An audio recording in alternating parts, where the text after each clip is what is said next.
The disk method is different from the washer method, which we're going to move into, because the disk method is saying it is an entirely closed region, where the washer method we're going to flow into is taking a region and then taking a hole out of that region.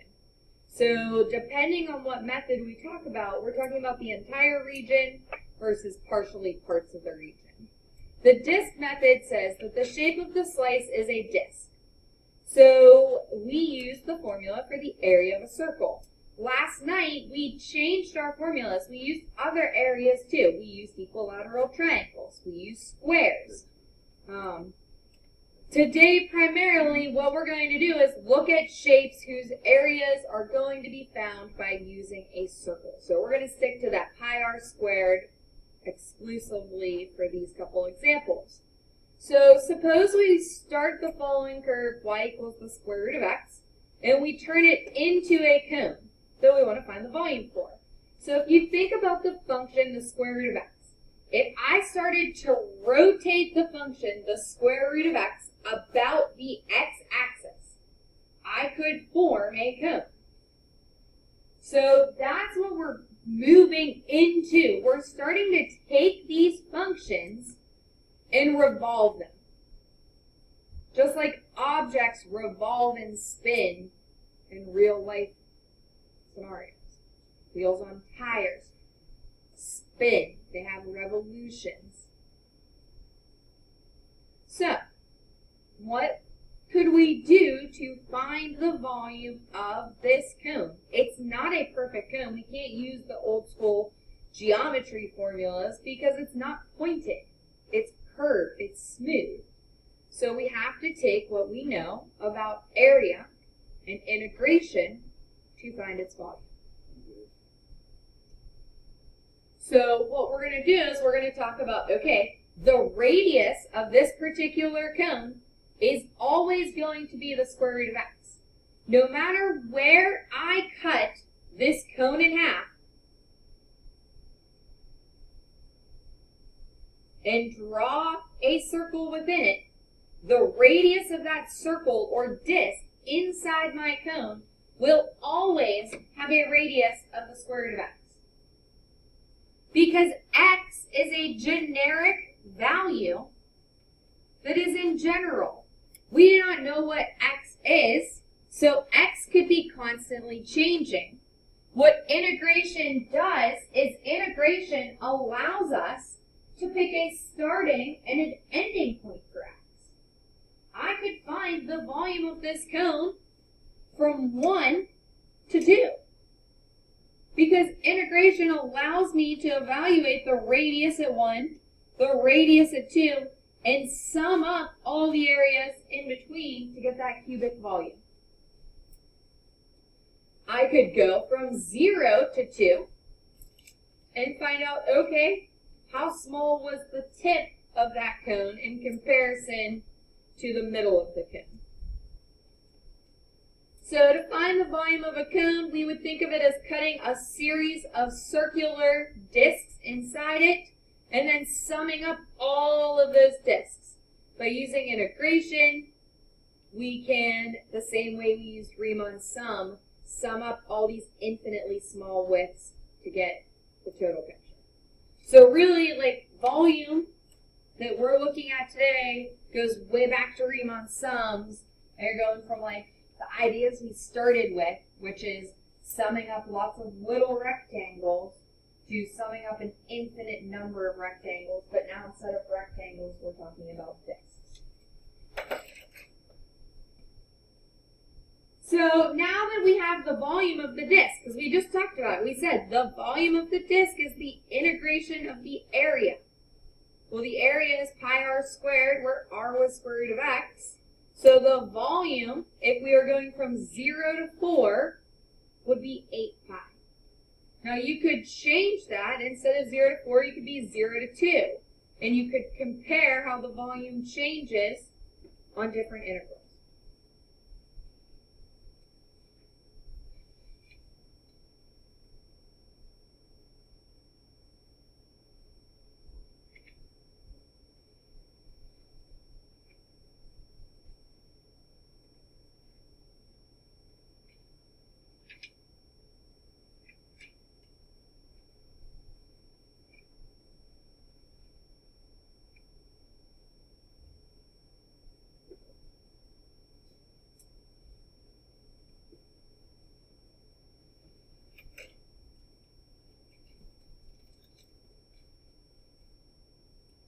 Okay? The shape of the slice is a disc,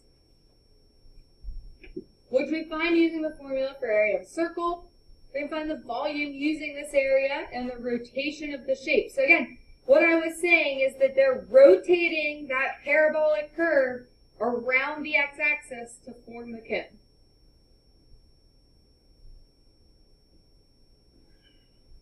I could also integrate with respect to y versus dx. So you can change your integration functions.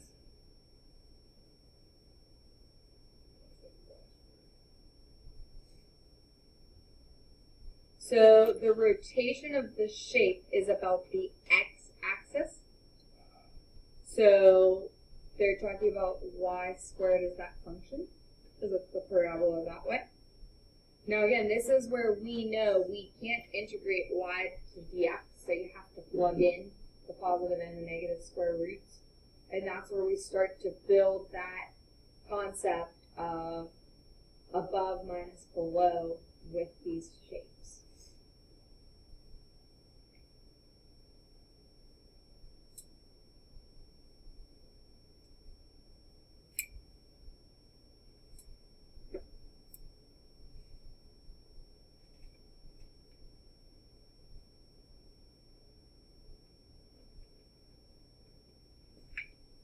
Let's look at how the washer method is different from the disc method and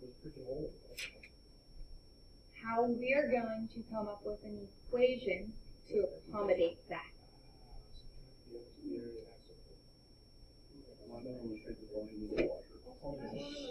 You need it, bro.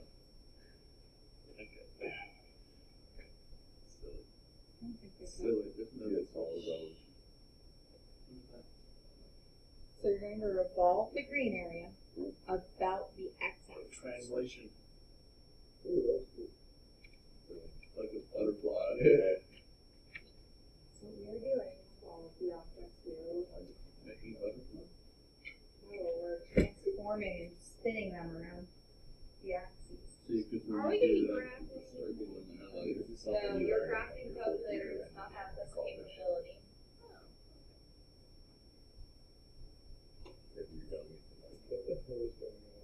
You're making a washer jig. Never run out of time.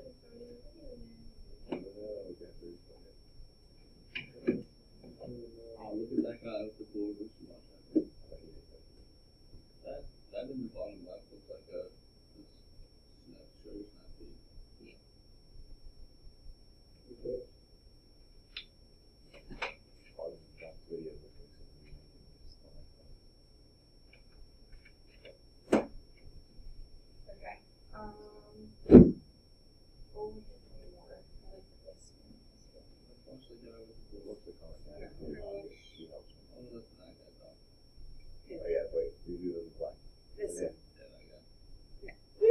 Wait, what's his name? Professor Rob Bob, come on.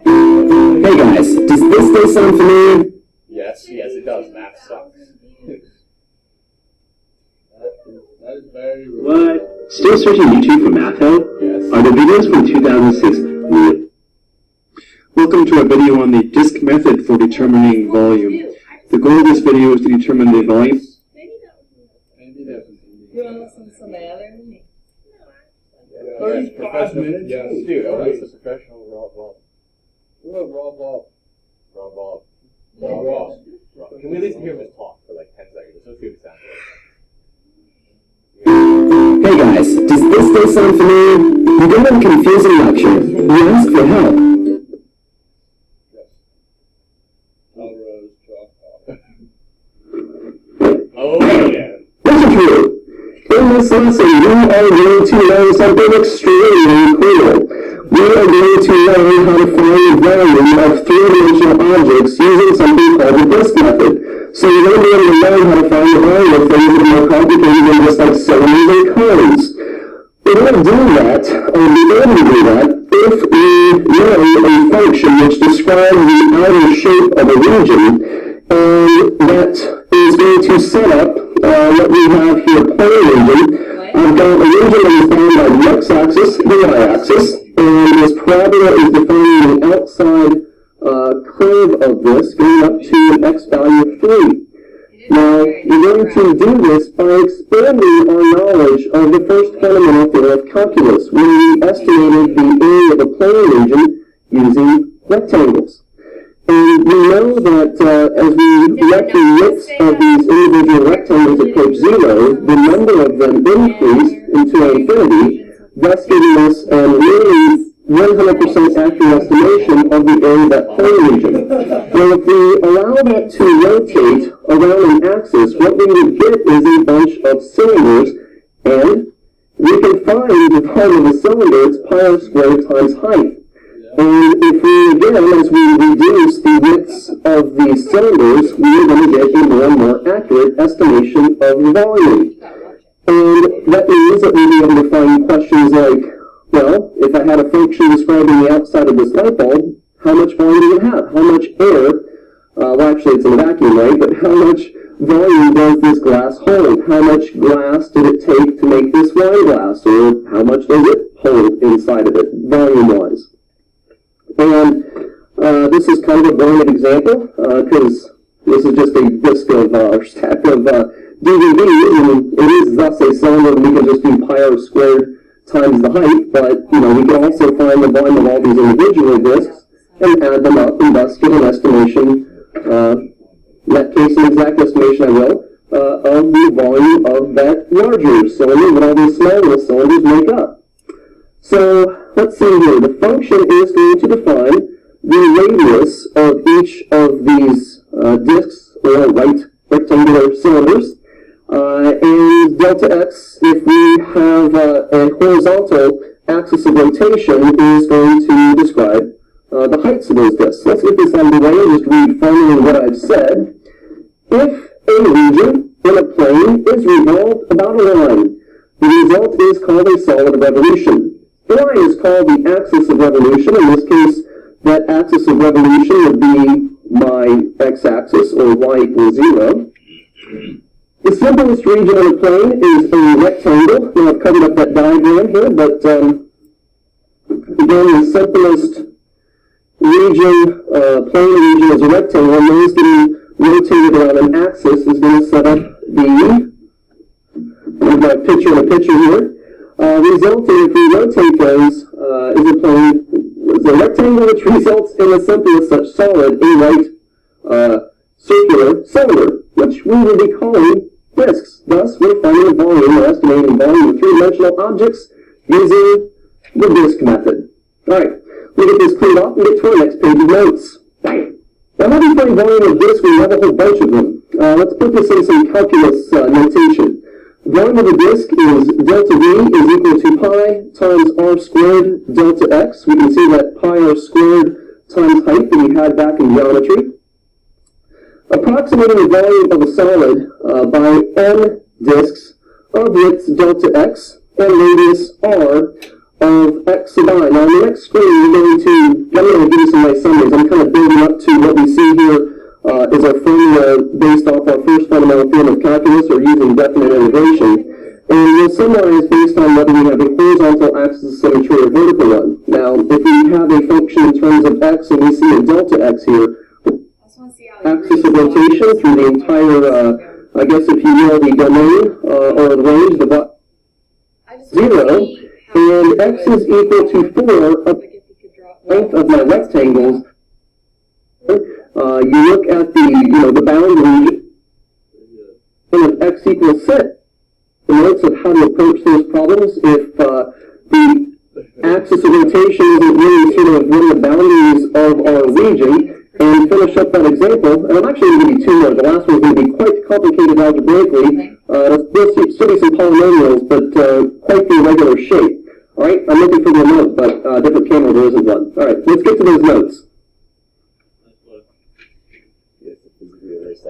So, as you can see in our notes here, if you get your diagram drawn, you look at the bound region and the axis of rotation. If you notice there's going to be a hole in that volume of revolution, then we're going to let lowercase r represent the inner radius and the capital R represent the outer radius. And then I have this drawing set up. It's not the region that we're about to find, or the solid that we're about to find in our first, or not our first example, but our next example. But we do have a delta y or d sub y, or d of y, because we have that vertical axis of rotation. So if we do have a vertical axis of rotation, the volume is going to be pi times the definite integral from c to d of r of y squared minus lowercase r of y squared dy. And what you can see with each of these disks, that these infinite number of disks that we're going to use to find the volume of our solid of rotation, or our solid, that we're just going to basically be finding the volume of each of these disks and then coming through and just cutting the center.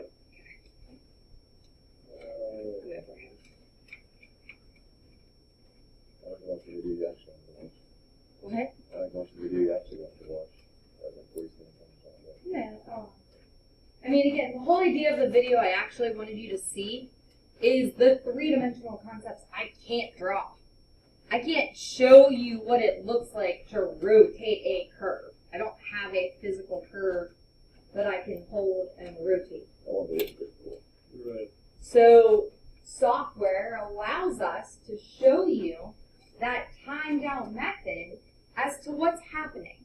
So, and when he showed you the examples of the CDs on the stack, that's a perfect example of the volume where you would use the washer method.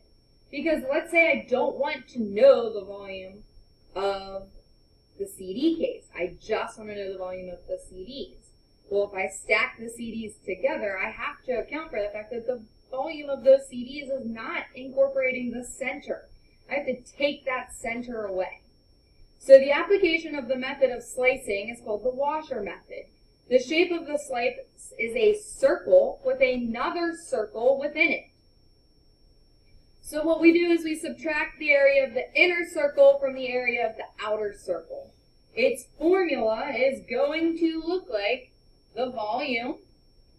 Pull out that constant pi, because both circles are going to have pi as a constant, where you go from your initial height to your ending height, where you take the radius of the outside minus the radius of the inside.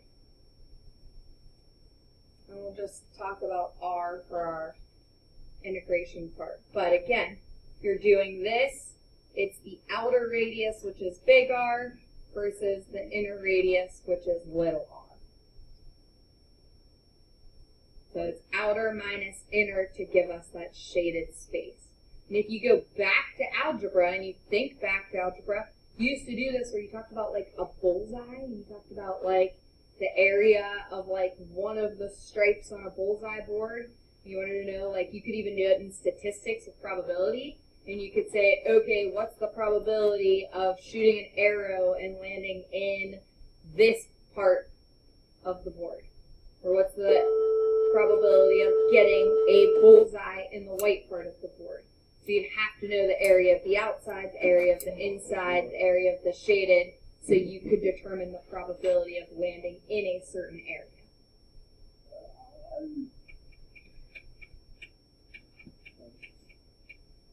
Okay, so in example 1, we want to find the volume of the region bounded by the curves y equals x squared and y equals 2x. So once again, I'm taking this outer curve and this inner curve, and I want to find the volume of that tiny, like almost like a flower petal.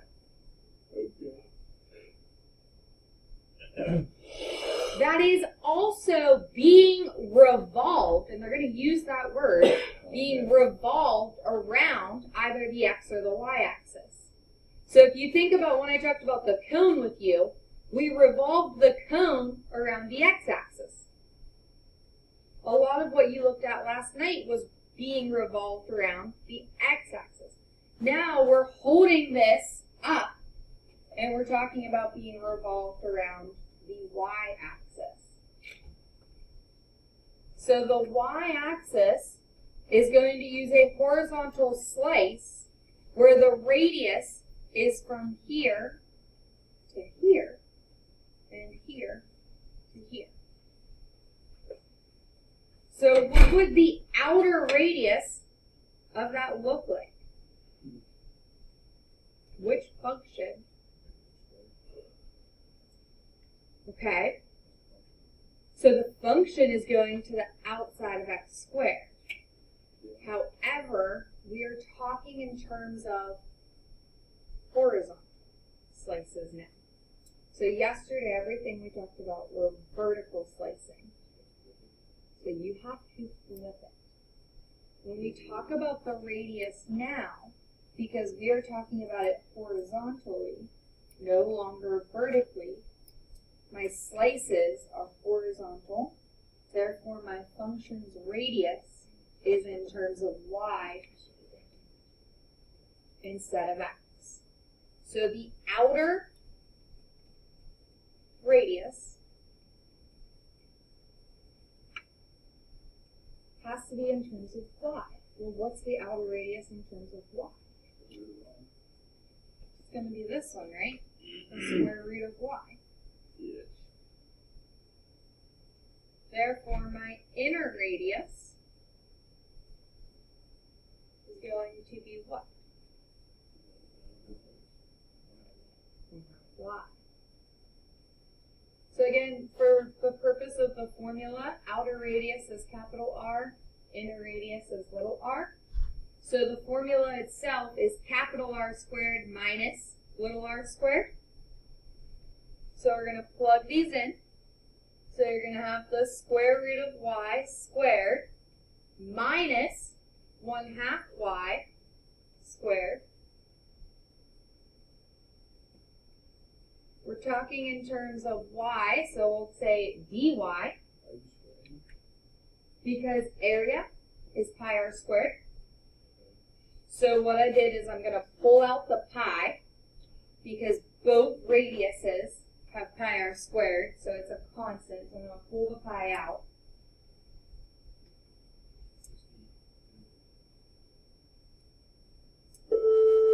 Zero to 4. It's on the graph, it's just a little hard to see.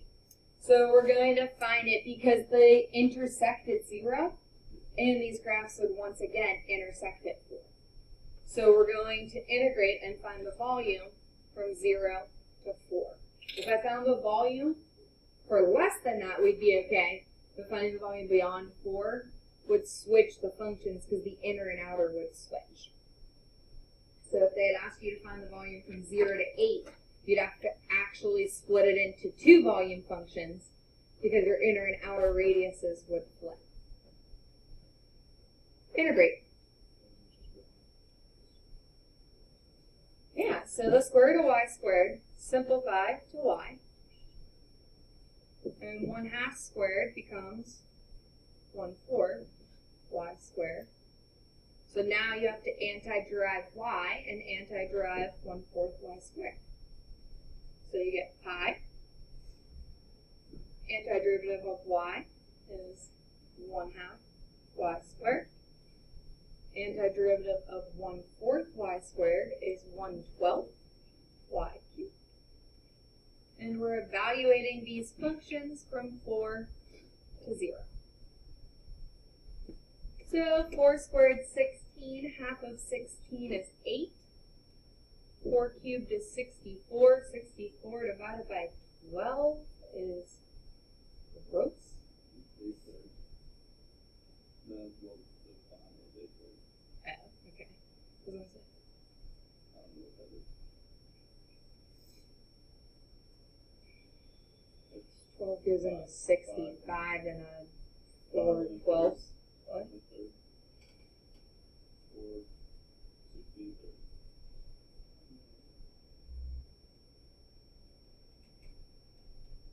So my finals 8/3.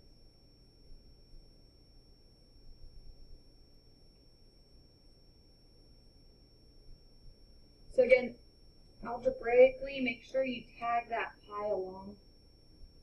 That's where the AP people would like to catch you for getting that pi. Okay. Example 2. if the same region is rotated about the line x equals 2, find the volume of the region. So now, we're looking at the exact same equations.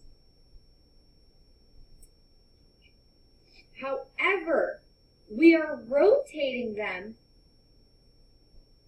almost invertedly, right?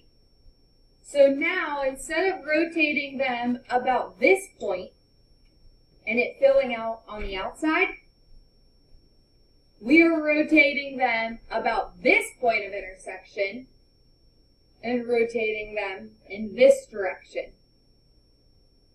So instead of rotating from the bottom, we're now rotating from the top. So you've moved your point of revolution. So what does that do to my problem? How does that change the look of the formula? If now we're rotating about this new red line, what's my outer radius? Yeah, it's the 2x, which is 1/2 y. And my inner radius would become the square root of y, because I've changed the revolution. But the issue is, yes, okay, that's my radius, but it's not about the origin.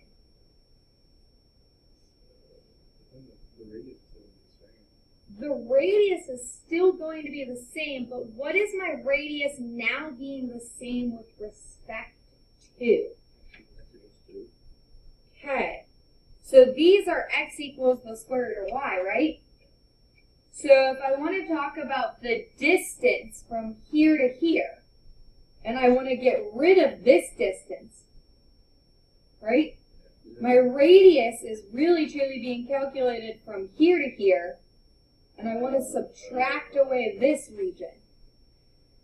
So I have to take the 2 and subtract away the distance created by that 2, right? Because from that x equals 2 line to the y-axis is a distance of 2.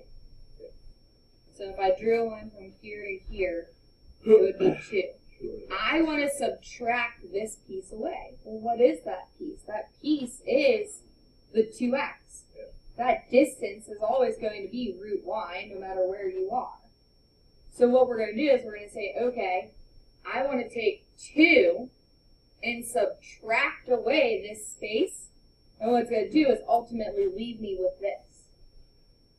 So when you rotate about an axis, you have to take into account that you need to subtract away that distance. So the radius is going to be 2 minus that distance, or 2 minus this distance.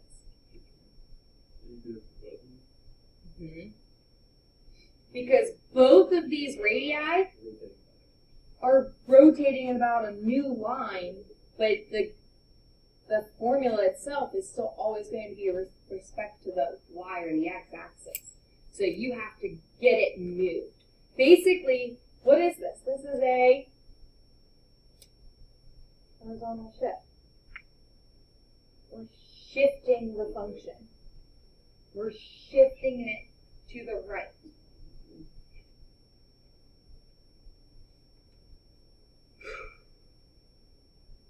So find your volume. Integrate.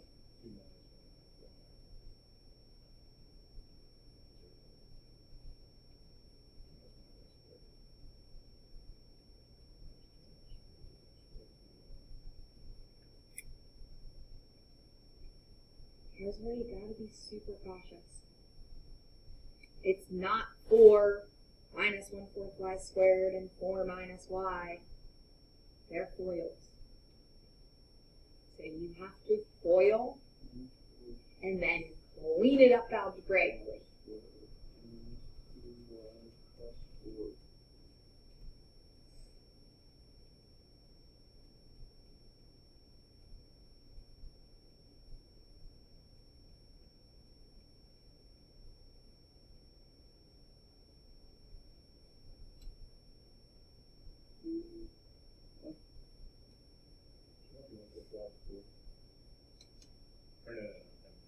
No, it should just be 1. Shouldn't it just be wide? No, no. 2 times a half. Shouldn't it be 2? 2 is 4. 2 times a half is 1 minus 2. Then it should be y, not y squared. I think, like I had written 1/4 y squared. I think I did first and then outer. Like I wasn't, and then I was going to do my inner. And I didn't want to switch it up on you. And then I was reversing and erasing. Oh, jeez.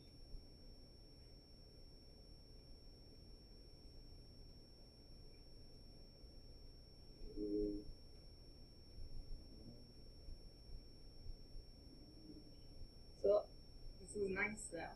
4 minus 4 are gone. Negative 2y minus y. No, negative 3y. Oh, my bad.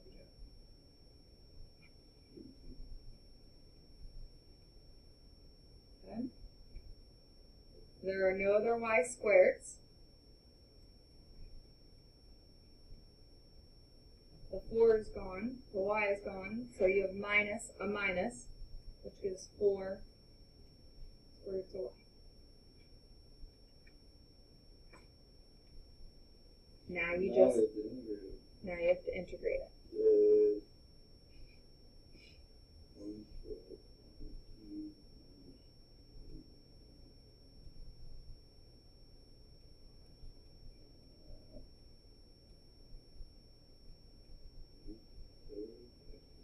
It's a half, so you have to make it 3 halves, so times 2/3, yeah. Now we can value it.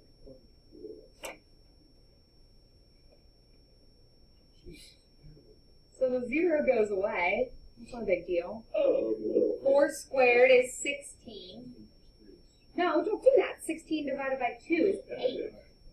8 times negative 3 is negative 24.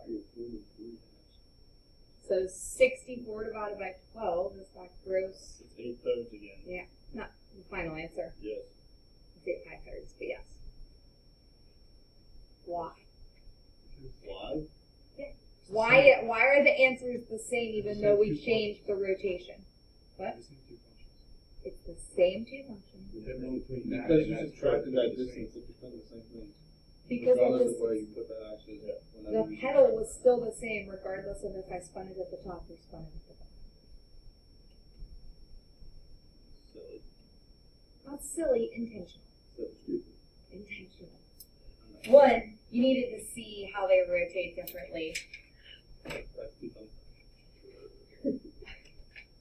All right, I have one other type of example because we have now rotated. We've rotated.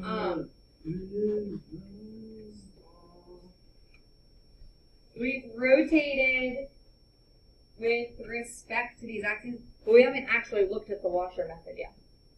We didn't take, well, we did kind of take away a center, but what happens if,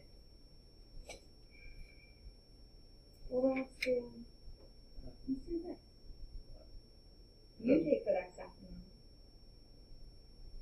And instead of me teaching, because it is not new, I'll give you the top 2, which is our formulas, and I want you to try example 1 and 2 and 3 on your own.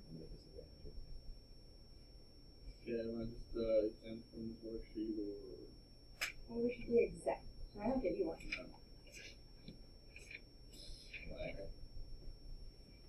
I just wanted to make you write it all out. Well, I appreciate that. What are we doing? Yeah. Well, right now, we are, That's sweet. no. What is it?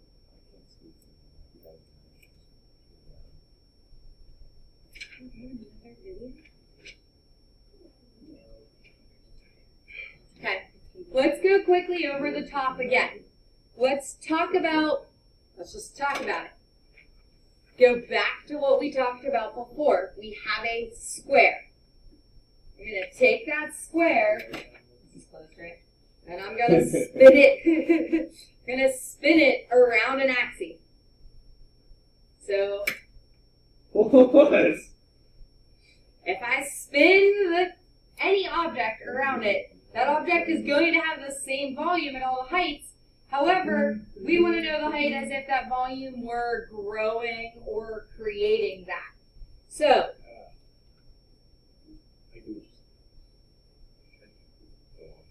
what is continually spinning around? It would be like a circle.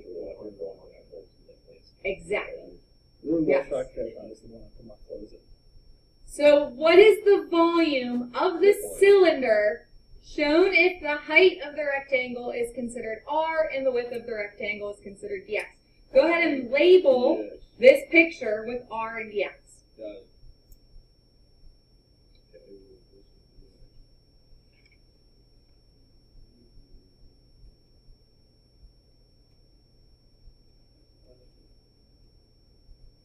So again, the dx would be the width, the r is always the height. Go back to Riemann sums. Dx was width, f of x or r would be your height. Right. If I rotated it, does that change the radius or the height as it rotates? Okay. So if this asks you for this formula, what's your volume of this object?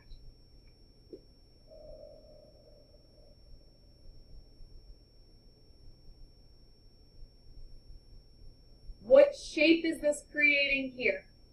A washer. It's a circle. There's no washer. There's no center cut out. It's a disc. So what's the volume of a disc?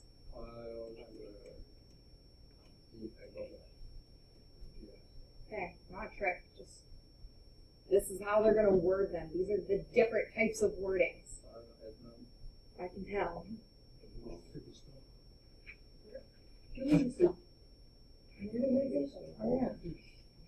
You know, like you just know. Okay. What the hell? Going.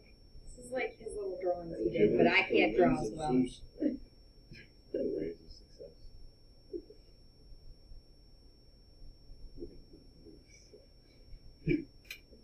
Okay. I don't even know how, like, what my thought process was when I drew this. Exactly. They look like mini hooks. Those are my revolutions. Like, that's me saying this is spinning. Like, it's spinning. Like, you're taking the object that's spinning it. I should put 12 close to this Uh-uh. Okay. Oh, I kind of know what you're saying. They bring it back in the can of tuna. Alright. This directly relates to what the guy was saying in his video. If here's your function.